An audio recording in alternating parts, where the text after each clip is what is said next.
Chers amis, bonjour. Eh bien voilà, nous sommes arrivés dans l'automne, la rentrée est passée et on constate en ce moment souvent des douleurs intestinaux, des colopathies. Et donc parce qu'en fait l'intestin, c'est en ce moment qu'il est le plus fragile avec le poumon.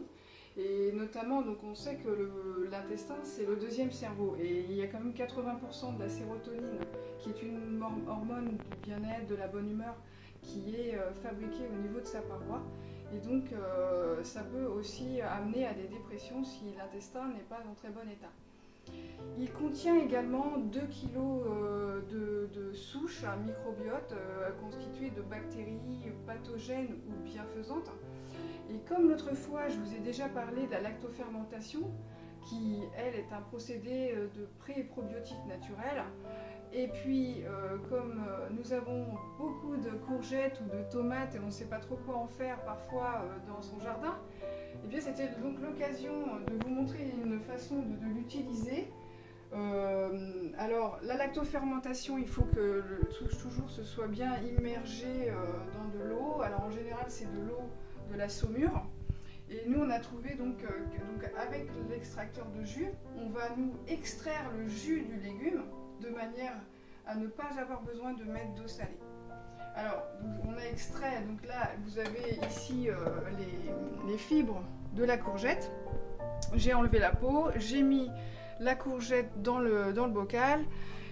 Ensuite, je vais recouvrir donc de son jus. Et puis, on peut mettre vraiment tout ce qu'on veut. Là, je vais mettre également des poivrons que j'ai dans le jardin parce que ça va vraiment fermenter donc au bout d'une quinzaine de jours. Mais on voit que déjà la fermentation va commencer au bout de 3-4 jours. Donc, je mets aussi des petites herbes, de l'oignon et de l'ail. Donc, leur goût, ça va faire beaucoup de parfum.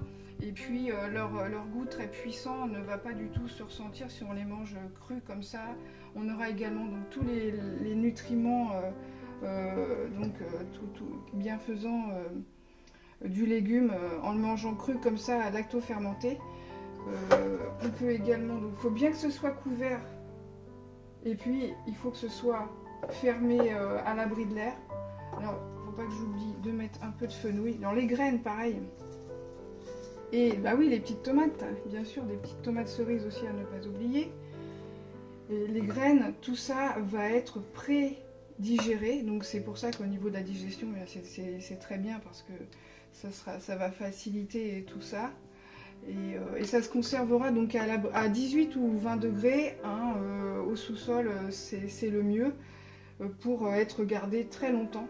Alors donc il faut que ce soit bien immergé. Parfois on peut mettre également un petit couvercle de confiture vraiment pour mettre à plat à l'intérieur et être sûr que ce soit bien immergé hein, parce que de toute façon si vous l'ouvrez au bout de 15 jours et que ça sent une odeur très forte nauséabonde, c'est que c'est pas bon. Sinon s'il n'y a pas d'odeur, c'est que c'est bien lacto-fermenté. Et donc c'est comme un condiment, hein, vous pouvez accompagner avec des légumes ou dans des crudités, voilà un petit peu chaque jour. Pour ça moi je mets ça dans des petits pots, parce que quand je l'ouvre du coup j'en mange un petit peu tous les jours et il ne faut pas quand on l'a ouvert trop le laisser longtemps dans le frigo. Et voilà, donc ça se garde très longtemps et ça permet d'avoir des légumes l'hiver également. Voilà, et bien écoutez, bonne lactofermentation.